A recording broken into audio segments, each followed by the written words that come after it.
لا حول ولا قوة إلا بالله العلي العظيم. أعوذ بالله من الشيطان الرجيم. بسم الله الرحمن الرحيم. الحمد لله رب العالمين والصلاة والسلام على أشرف الأنبياء والمرسلين وخاتم النبيين بالقاسم محمد. اللهم صل على محمد وآله والطيبين الطاهرين المعصومين ولعنة الله على أعدائهم أجمعين. اما بعد. سامعین کرام، آج الحمدللہ 9 ماہ مبارک رمضان کی آپ سب کو مبارکباد دینے کا شرف حاصل کر رہے ہیں. سب سے پہلے ہم اپنے پروگرام کی ابتدا مشترکہ ماہ رمضان کے جو اعمال ہیں ان کی ایک مختصر سی دعا جو روزانہ ہم تلاوت کرتے ہیں اس سے ہم شروع کر رہے ہیں. بسم اللہ الرحمن الرحیم. اللہم ارزقنی حج بیتک الحرام فی عامی ھذا وفی کل عام ما ابقیتنی فی یسر منک وعافیۃ وسعۃ رزق ولا تخلنی من تلک المواقف الکریمہ والمشاہد الشریف وزیارت قبر نبیک صلواتک علیہ وآلہ وفی جمیع حوائج الدنیا والآخرہ فکن لی اللہم انی اسألک فیما تقضی وتقدر من الامر المحتوم فی لیلۃ القدر من القضاء الذی لا یرد ولا یبدل ان تکتبنی من حجاج بیتک الحرام المبرور حجہم المشکور سعیہم المغفور ذنوبہم المکفر عنہم سیئاتہم واجعل فیما تقضی وتقدر ان تطیل عمری وتوسع علی رزقی وتودع عنی امانتی ودینی آمین یا رب العالمین. سامعین کرام، آپ کی خدمت میں سلام عرض ہے. اللہ آپ سب کو سلامتی عطا فرمائے اور اس کرونا کی ماہماری سے اس پورے عالم کو پروردگار بحق اہل بیت اطہار علیہم السلام نجات عطا فرمائے. مومنین جہاں جہاں ہیں وہ سلامت رہیں. ہمارے بعض علماء، خاص طور سے ہمارے اساتذہ امیر العلماء آیت اللہ مولانا سید حمید الحسن صاحب قبلہ، مولانا سید محمد غافر صاحب قبلہ اور مولانا میثم زیدی صاحب، یہ حضرات ہندوستان میں، اور یہاں پہ جناب ظفر نقوی صاحب صاحب فراش ہیں. یہ سب کے سب ہماری اور آپ کی دعاؤں کے ضرورت مند ہیں. دعا کریں بحق حضرت زہرا سلام اللہ علیہا وابیہا وبالہا وبنیہا. پروردگار ان سب کو شفائے عاجل و کامل عطا فرمائے اور جلد سے جلد ان کو ہاسپٹل سے جو ہے وہ رہائی ہو. ان کا سایہ ان کے بچوں پر قائم و دائم رہے. آپ بھی ہر نماز میں دعا فرمائیے گا. اور جیسا کہ ہم عرض کرتے ہیں کہ IMI آپ کا ادارہ ہے، آپ کی آنے والی نسلوں کے لیے ایک بہترین کام کر رہا ہے. افریقہ، پاکستان، انڈیا، امریکہ میں برابر ان کا کام جاری و ساری ہے. اربعین کے اوپر ڈاکٹروں کی ایک بہت بڑی ٹیم زواران امام حسین علیہ السلام کے علاج کے لیے جاتی ہے. تو آپ ان کے لیے ہر ممکن امداد کریں. یہ اب مرکزی ہاسپٹل، آفس، لائبریری اور دیگر فیسلٹیز ہمارے اپنے طلباء کے لیے، ہمارے اپنے بچوں کے لیے تعمیر کر رہے ہیں. آخر میں جو ہے آپ کو ایک ویڈیو کلپ ملے گی، اس کو ضرور ملاحظہ فرمائیں. ان کی ویب سائٹ پہ جائیں، ایڈریس لیں اور جو بھی آپ سے ممکن ہو. جیسا کہ میں برابر آپ کو بتا رہا ہوں، $2.5 ملین کی زمین خریدی ہے اور اس میں قریب $8 لاکھ جو ہے وہ کم پڑ رہا ہے. اس ماہ رمضان کے ختم ہونے سے پہلے اس کو آپ سب کے سب پورا کیجیے تاکہ تعمیرات کے کام شروع ہوں. ڈاکٹر وجی رضوی اس کے سرپرست اعلیٰ ہیں. ان کے معاون خصوصی ہیں ڈاکٹر رضا جواد، جن کا فون نمبر ہے 6094819267 6094819267. اس میں آپ اپنا مکمل تعاون فرمائیں. پروردگار آپ سب کو جزا عطا فرمائے گا. سامعین کرام، ہمارا یہ سلسلہ آج 9ویں مرحلے میں داخل ہو گیا. قرآن مجید کے سلسلے میں جو ایک بدبخت نے 26 آیتوں کو عنوان سخن قرار دے کر چیلنج کیا تھا کہ یہ قرآن مجید کی آیات نہیں ہیں، بلکہ بعد وفات پیغمبر اکرم صلی اللہ علیہ وآلہ وسلم خلافت اولیٰ اور خلافت دوم میں ان آیتوں کو ان لوگوں نے تیار کر کے گڑھ کے قرآن میں ایڈ کر دیا۔ ہم یہ ثابت کر رہے ہیں کہ قرآن اللہ کی ایسی کتاب ہے جس کے اندر بشر کے امکان میں نہیں ہے یہ بات کہ وہ کسی صورت سے کوئی چیز قرآن میں داخل کر دے یا اس سے نکال دے۔ سورہ بقرہ کی، سورہ آل عمران کی، سورہ نساء اور سورہ مائدہ کی ہم آیتوں پر گفتگو کر چکے ہیں۔ وہ 8 آیتیں تھیں جن پر ہم نے گفتگو کی، اور اب سورہ انفال آج 9ویں ماہ مبارک رمضان شروع ہو رہی ہے۔ اس کی بھی 2 آیتیں ہیں، 65 اور 69، اس پر ہم گفتگو کریں گے آپ سے، مگر اس سے پہلے ہم آپ کی خدمت میں کچھ گزارشات پیش کرنا چاہ رہے ہیں، اور اس میں فضیلتیں ہیں جو انشاءاللہ قرآن مجید کی اس کے معجزات ہیں، اور بہت کچھ ہے آپ کے لیے جس میں ہم آپ کو یہ واضح کر دینا چاہتے ہیں کہ اس قرآن کے اندر کسی بھی صورت سے ممکن نہیں ہے کہ کوئی ایک لفظ نکال سکے یا ایک لفظ داخل کر سکے۔ یہ قرآن مجید اللہ کا ایسا معجزہ ہے کہ جو صبح قیامت تک باقی رہے گا۔ آپ جتنی مرتبہ قرآن مجید کو پڑھیں گے اتنی مرتبہ آپ کو ہر ایک نئی چیز ملے گی، نیا انداز ملے گا، نئی فکر ملے گی۔ جتنی مرتبہ بھی آپ تلاوت کریں گے تو قرآن میں آپ کو جو ہے وہ ایک نئی فکر، نئی دعوت ملے گی آپ کو غور و فکر کرنے کے لیے، اور ہر مرتبہ اتنا ہی آپ کے علم میں اضافہ بھی ہوگا، اور آپ کو پتہ چلے جتنی مرتبہ آپ ترجمہ کریں گے اور پڑھیں گے ہر مرتبہ آپ کو ایک نئی چیز ملے گی۔ یہ دعویٰ ہے، جتنی مرتبہ آپ قرآن کو پڑھیے گا ہر مرتبہ ایک نئی ہدایت آپ کو ملے گی۔ اس سے بڑا معجزہ اور کیا ہو سکتا ہے۔ انشاءاللہ اس سلسلے میں کل بھی عرض کروں گا، جیسا کہ میں نے عرض کیا قرآن مجید جب نازل ہوا ہے اس وقت حالات کیا تھے۔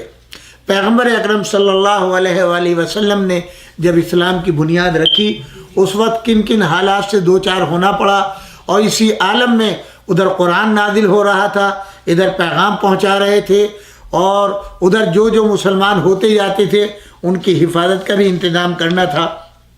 تو ہم اپنے چند منٹ کے سلسلے میں یہ بتاتے ہیں کہ تھوڑا تاریخ کو دہراتے ہیں کہ آپ کے علم میں یہ بات رہے۔ کل ہم نے آپ کو بتلایا تھا کہ جب وہ معاہدہ جو مشرکین مکہ سے ہوا تھا اور جناب رسول خدا کی خبر کے مطابق دیمک اس کو کھا گئی، اور جناب ابو طالب علیہ السلام نے ان لوگوں سے یہ کہا کہ بھئی تم لوگ کیوں ظلم و ستم کر رہے ہو، جاؤ جا کر کے دیکھو تو، اور اگر میرا محمد کبھی جھوٹ نہیں بولتا، وہ ہمیشہ سچ بولتا ہے، اگر تم جاؤ جا کر کے چیک کرو، تمہاری مہریں لگی ہوئی ہیں، اگر میرے محمد کی بات غلط ہوئی اور وہ صحیح و سالم تمہارا معاہدہ مل گیا تو میں محمد کو تمہارے حوالے کر دوں گا، چاہے زندہ رکھنا یا مار دینا، مگر جاؤ چیک تو کرو۔ وہ لوگ گئے، جا کر کے کھولا گیا، 3 سال کی مدت کے بعد کھولا گیا تو وہ پورا کا پورا معاہدہ دیمک کھا چکی تھی۔ صرف ان لوگوں کے امضا دستخط جہاں تھے اور مہرے وہ جگہ باقی تھی، اور جہاں اللہ کا نام تھا مہرے، اور وہ اس لیے باقی تھی کہ ان کو یقین رہے کسی نے اس کو ہاتھ نہیں لگایا۔ اللہ نے ایک معمولی کیڑے کے ذریعے وہ ختم کر دیا۔ تب حضرت ابو طالب نے فرمایا تم لوگ کیوں اتنا ظلم و ستم کر رہے ہو، اب بھی تمہاری آنکھیں نہیں کھلتی؟ اب تو تمہاری آنکھیں کھل جائیں اور حق کے لیے تم جو ہے وہ مانے نہ ہو۔ تو اس وقت ان لوگوں میں گردنیں جھکا لی اور کچھ لوگ گویا ہوئے۔ میں نے کل آپ کو بتایا تھا کہ ابن سعد نے طبقات ابن سعد میں جلد نمبر 1 صفحہ 140 پہ ان لوگوں کے نام لکھے ہیں۔ آج پھر آپ کو بتایا دیتا ہوں کہ یہ پوری جماعت اور قوم تھی جس میں مطعم ابن عدی ابن قیس، زمع ابن اسود، ابو البختری ابن ہاشم اور زبیر ابن ابی امیہ تھے۔ یہ لوگ کھڑے ہو گئے اور اس ظلم و ستم کے اوپر لعنت بھیجنے لگے، اور انہوں نے کہا کہ ہم خود شیب ابی طالب میں چلتے ہیں، اور وہاں جا کر کے انہوں نے ان لوگوں سے کہا جو لوگ اس وقت شعب میں جناب ابی طالب کے تھے کہ تم لوگ باہر چلو، اپنے گھروں کو چلو اور اپنا کاروبار زندگی جو ہے سنبھالو، اب تمہارے اوپر اگر کوئی ظلم و ستم ہوگا تو ہم اس کا دفاع کریں گے۔ یہ لب لباب تھا، اس سے پہلے میں ڈیٹیل بتا چکا۔ بہرحال شعب جناب ابی طالب علیہ السلام کی پابندی ختم ہونے کے بعد اور اس سے نکلنے کے بعد اچھی طرح اطمینان کے ساتھ لینے کا موقع بھی نہ ملا تھا۔ غالباً انہی سختی اور زحمت کے نتیجے میں جو 3 سال تک ان محصورین نے برداشت کی تھی، صرف 2 ہی مہینے کے بعد اعلام الورا علامہ تبریزی رحمۃ اللہ علیہ کی کتاب ہے، وہ فرماتے ہیں کہ بعثت سے 10ویں سال 15 شوال ابن سعد جلد اول صفحہ 79 کے اوپر حضرت پیغمبر اکرم صلی اللہ علیہ وآلہ وسلم کے انتہائی شفیق اور جان نثار چچا جناب ابو طالب رضوان اللہ علیہ نے دنیا سے رحلت فرمائی۔ آپ کی عمر اس وقت کچھ اوپر 80 برس تھی۔ اسد الغابہ جلد نمبر 1 صفحہ 19 پہ کہتے ہیں تاریخ اسلام کے 10 برس کے کافی طویل دور کا مطالعہ کرنے والوں کو، جنہیں اس دور میں اسلام، حضرت محمد مصطفیٰ صلی اللہ علیہ وآلہ وسلم اور جناب ابو طالب سب کا نام ہر منزل پر ساتھ ساتھ نظر آیا ہے، کیا یہ تصور بھی ذہن میں آنا چاہیے کہ اب جناب ابو طالب دنیا سے رخصت ہو رہے ہیں تو اسلامی تاریخ میں کوئی ایسا مواد آ جائے گا جو اس حامی محافظ اسلام کو اسلام کے احاطے سے ابدالآباد تک کے لیے خارج کر دے۔ مگر برا ہو سیاست ملوکانہ کے اس تقاضے کا جس نے جمہور امت اسلامی کی تاریخ، حدیث، تفسیر سبھی کو متاثر بنا کر رکھ دیا ہے، جس کے ماتحت مولا علی ابن ابی طالب علیہ السلام کی سبقت ایمانی اور جناب ابو طالب کے خدمات اسلامی کے اثر کو ختم کرنے کے لیے جناب ابو طالب کے دنیا سے اٹھنے کے موقع کے لیے یہ حدیث وضع کرائی گئی کہ جناب رسالت مآب ان کے پاس تشریف لائے اور ان سے فرمایا کہ وہ کلمہ پڑھ لے، مگر انہوں نے انکار کر دیا۔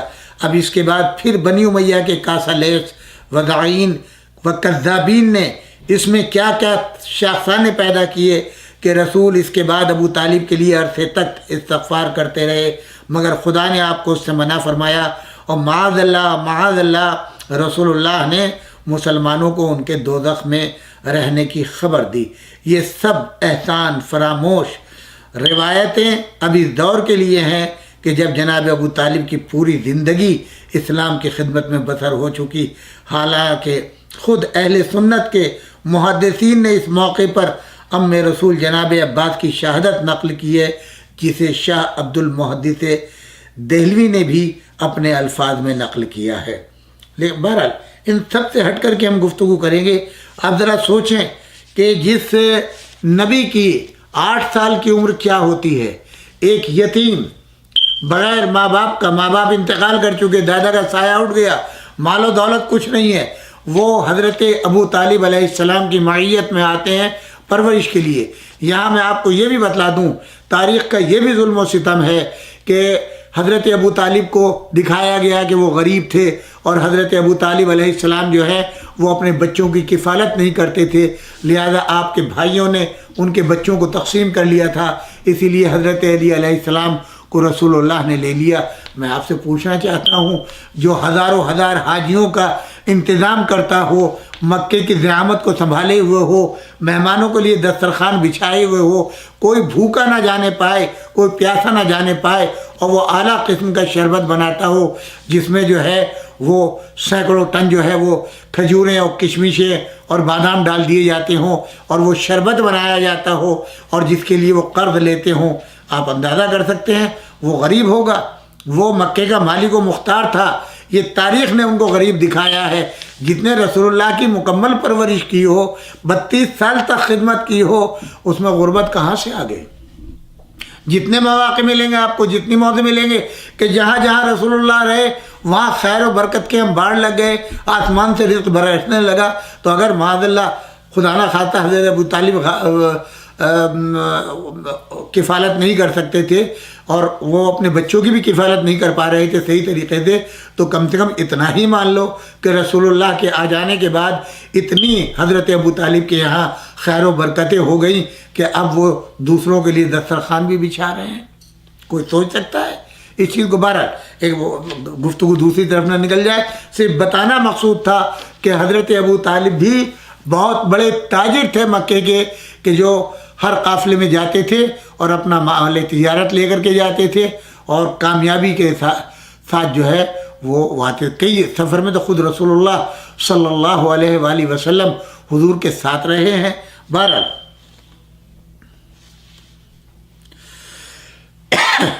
قدیم مورخ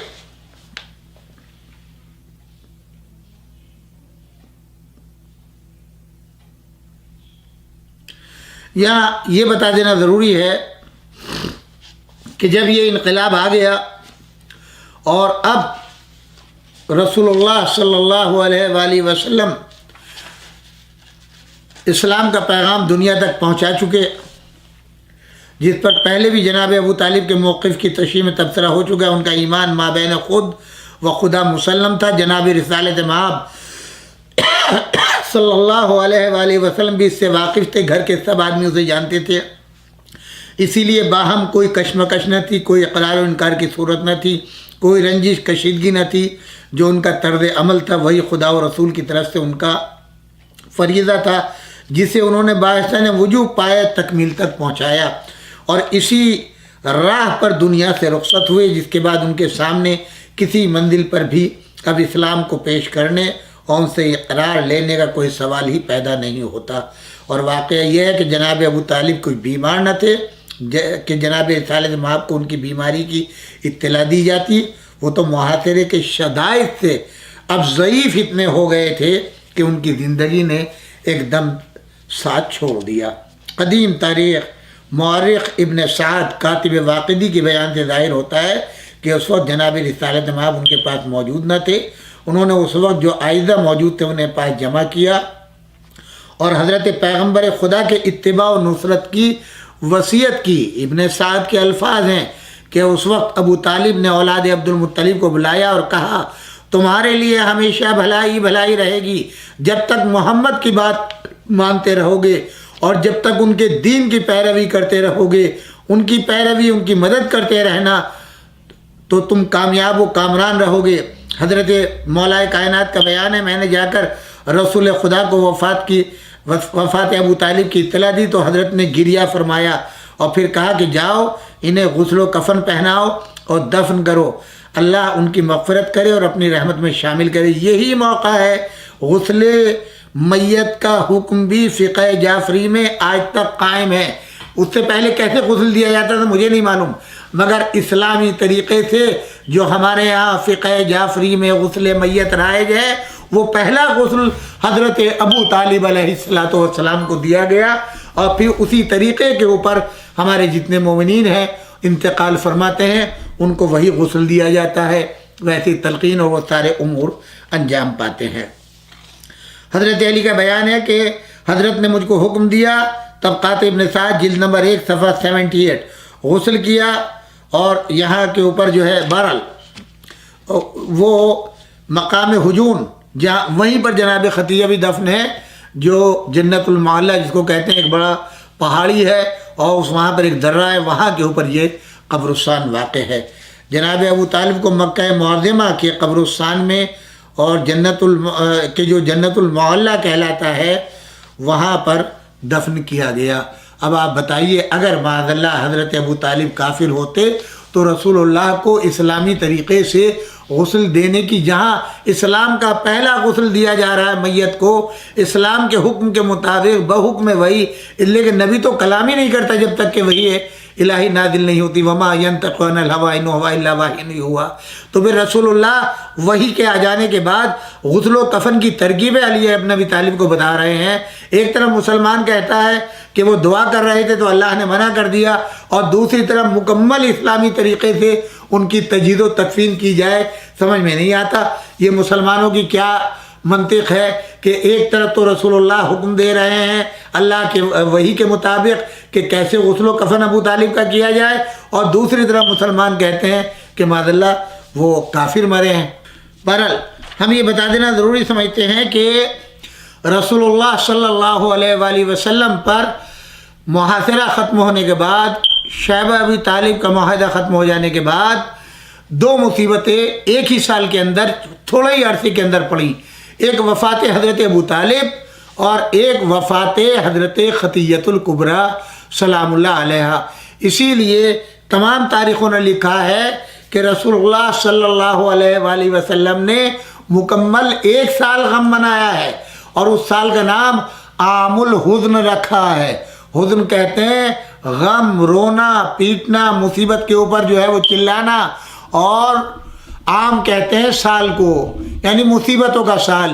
ظاہر ہے اس سے بڑی مصیبت کیا ہوگی، وہ شفیق چچا دنیا سے اٹھ جائے کہ جس نے رسول اللہ کا ہر طریقے سے دفاع کیا ہے، بچپن سے لے کے جوانی تک اور شادی تک اور اسلام کے پیغام تک، وحی کے آنے تک مکمل دفاع کیا، اور اپنی وفات کے بعد بھی ان کے دفاع کا، ان کی حفاظت کا انتظام کر کے گئے ہیں۔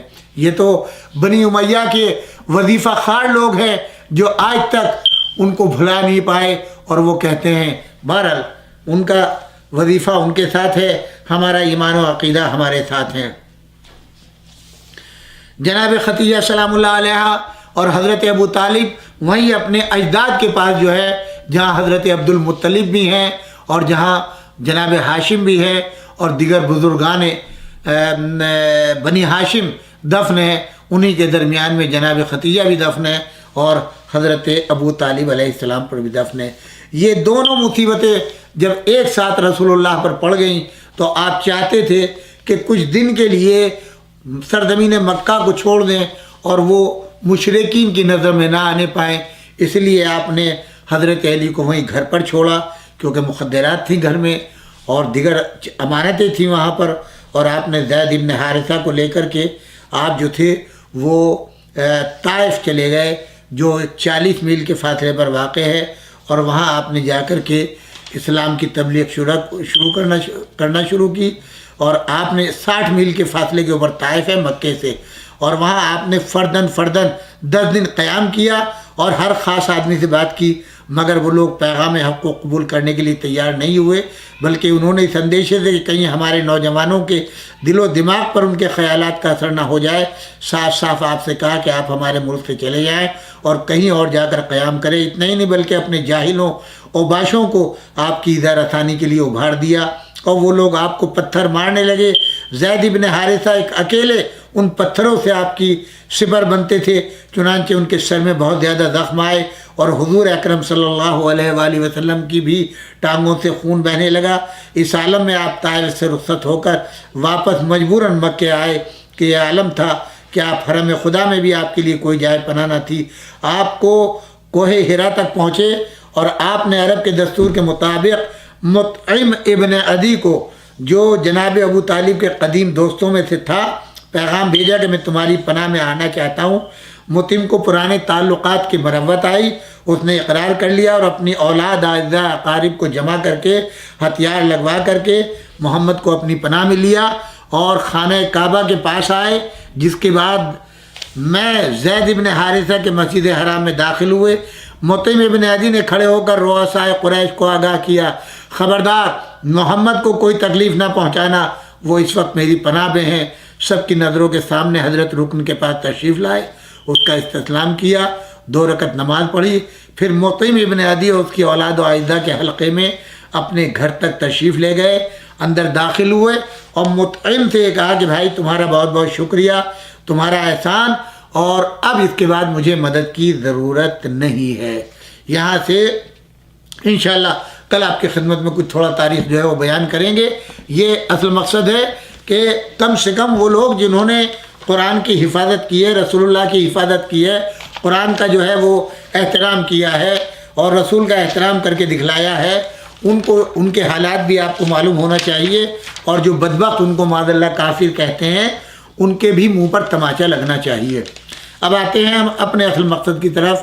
یہ جو صاحب ہیں وسیم صاحب، جنہوں نے قرآن مجید کی 26 آیتوں کو چیلنج کیا ہے، قطعی طور پر میں اس دعوے کو کہہ سکتا ہوں یہ ایک آیت صحیح پڑھ کے نہیں سنا سکتے ہیں، نہ ان کو سورہ معلوم ہے نہ کوئی چیز معلوم ہے، بخالی انہیں نے ایسے ہی جو ہے وہ اپنے جو ہے کسی نے مدد کر دی ان کی، اور انہوں نے اوٹ پٹانگ کر کے جو ہے آیتیں لکھ کر کے اور کورٹ میں درخواست سبمٹ کر دی۔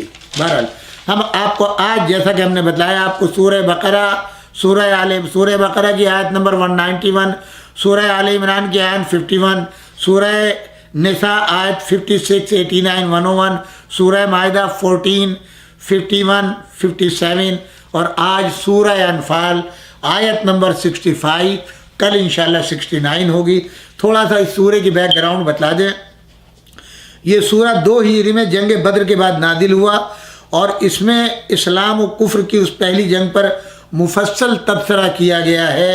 جہاں تک سورہ کے مضمون پر غور کرنے سے اندازہ ہوتا ہے یہ ایک ایسی تقریر بیک وقت نازل فرمائی گئی، مگر ممکن ہے اس کی بعض آیات جنگ بدری سے پیدا شدہ مسائل کے متعلق بعد میں اتری ہوں، پھر ان کو سلسلے تقریر میں مناسب جگہوں پر درج کر کے ایک مسلسل تقریر بنا دیا گیا۔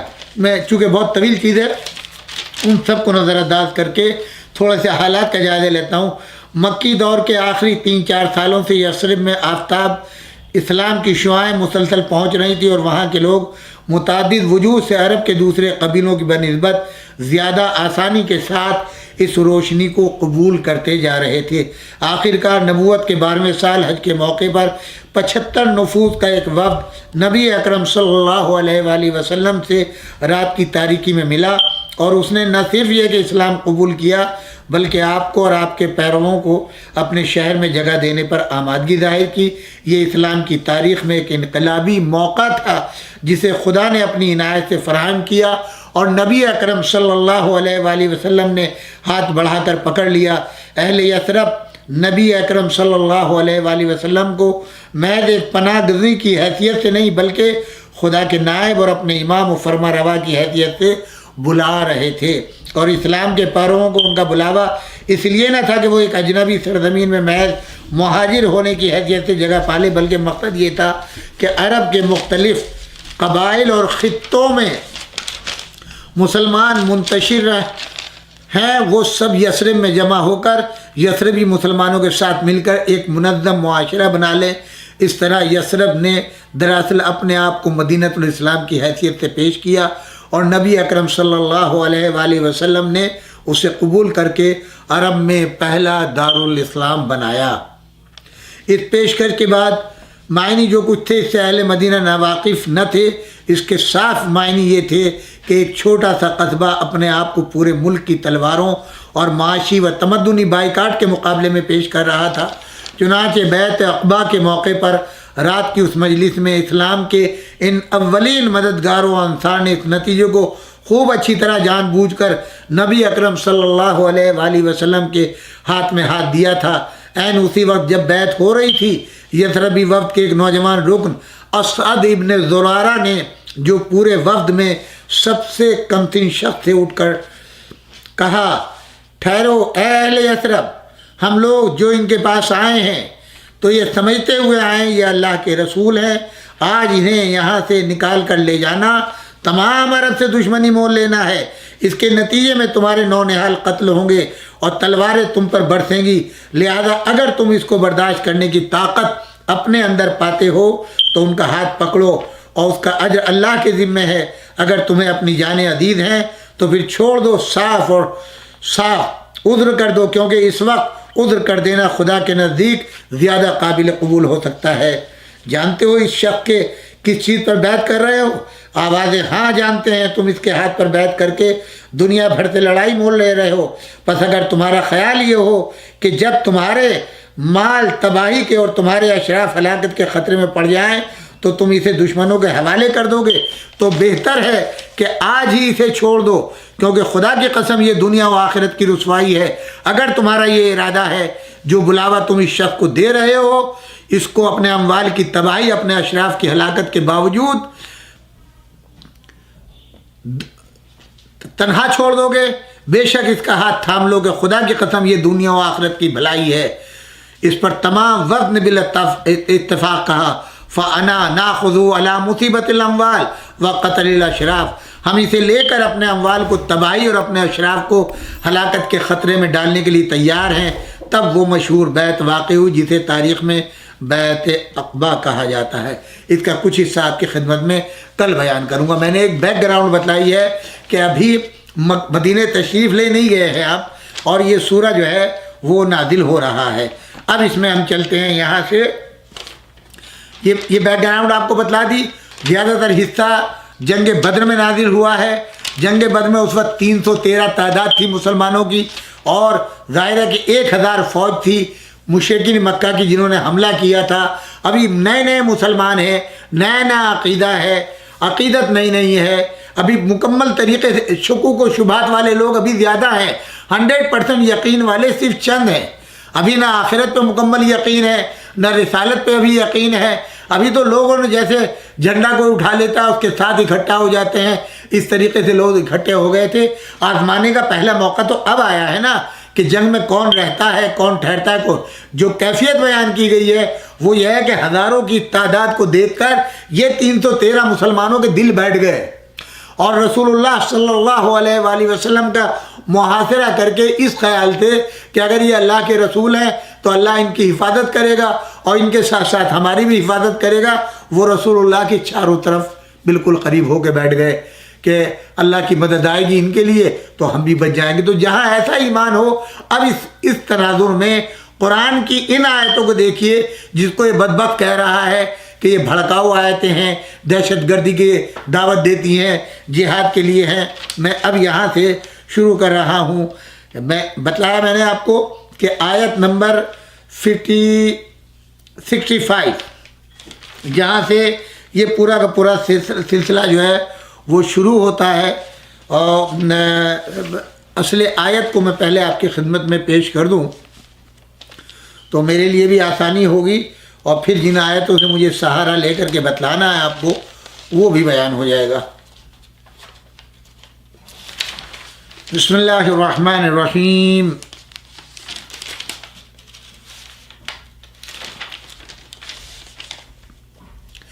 یا ایھا النبی حسبک اللہ ومن اتبعک من المؤمنین.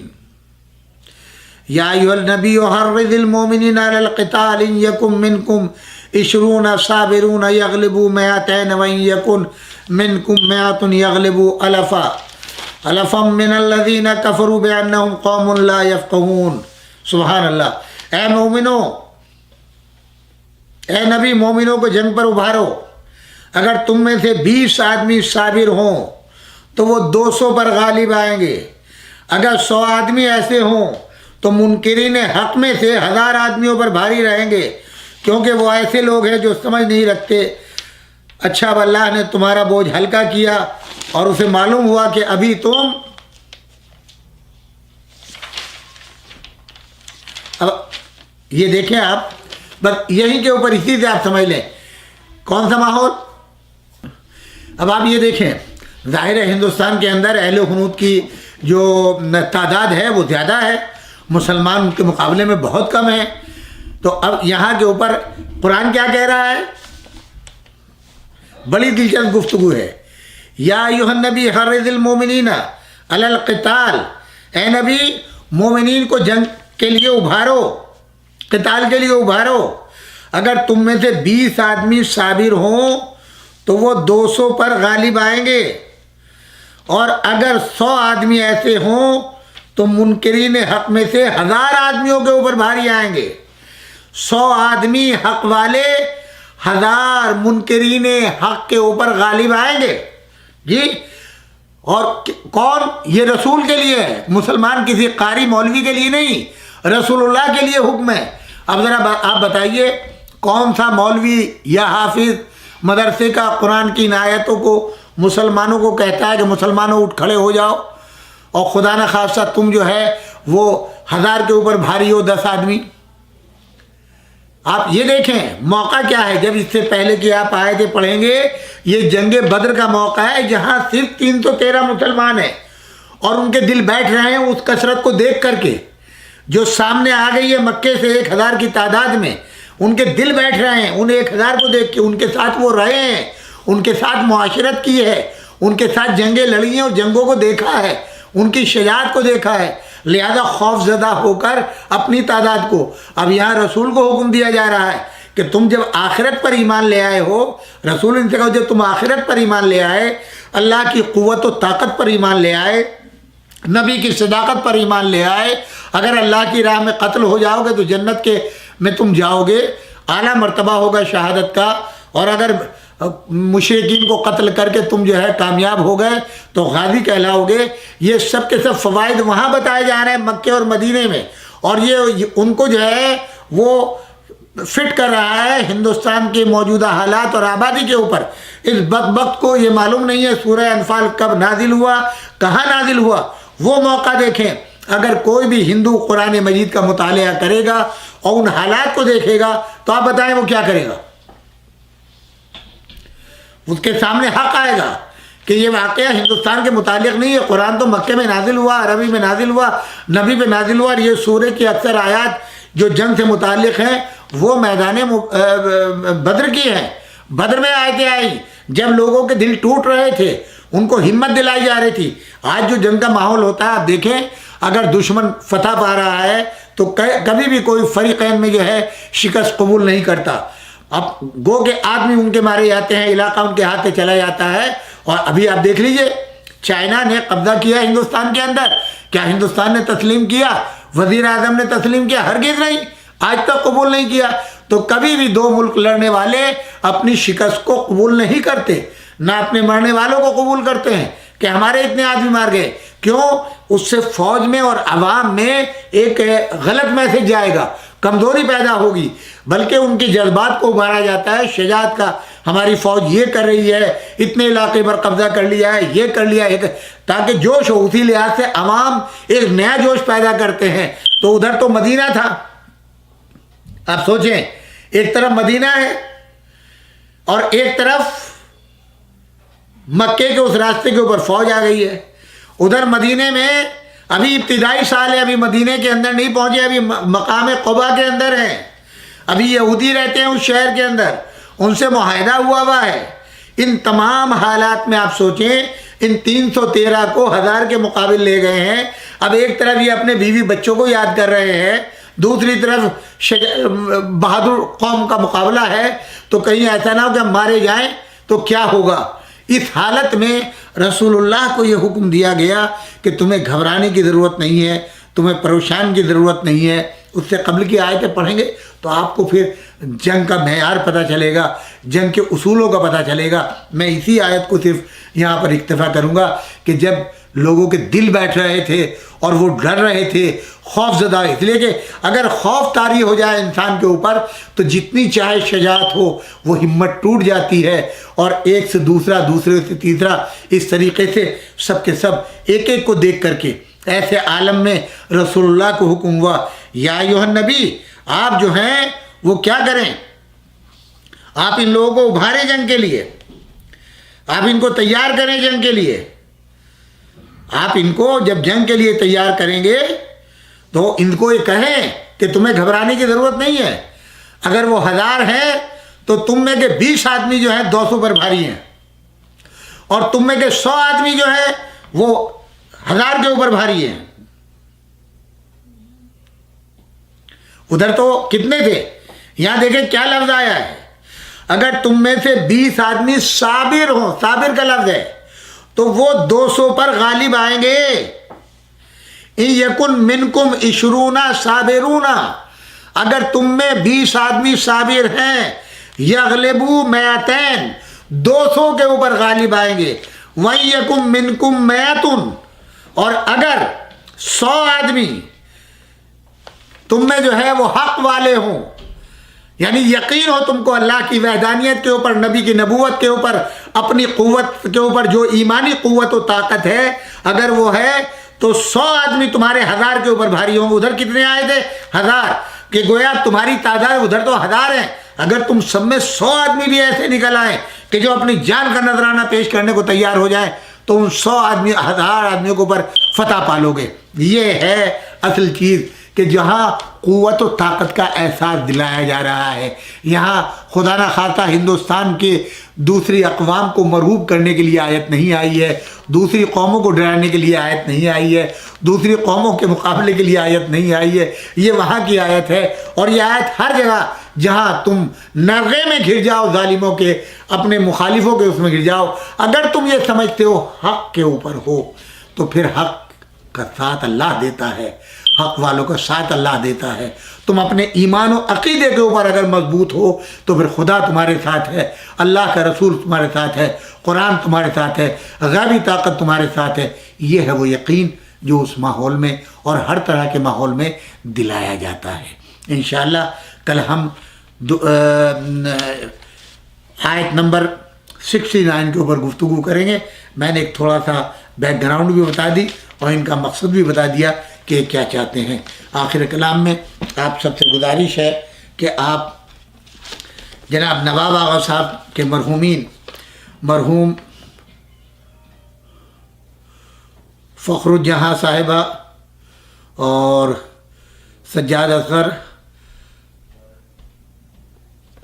آغا ابو صاحب، سعدیہ بیگم، مشیر آغا، فخر طاہا، قمبر آغا، فخر فہا، ان تمام مرحومین کے لیے حضور نواب، ان تمام مرحومین کے لیے سورہ فاتحہ کی گزارش ہے۔ اور اسی کے ساتھ ساتھ ہم آپ کے لیے دعا کرتے ہیں، پروردگار آپ کو سلامتی دے، صحت دے، کرونا کی بیماری کو پروردگار ختم کرے اور ہماری توفیقات میں گناہ و اضافہ ہو۔ اس فاتحہ کے ساتھ اپنے مرحومین، میرے والدین، جتنے سامعین ہیں ان کے والدین، ان سب کو فراموش نہ کیجیے گا۔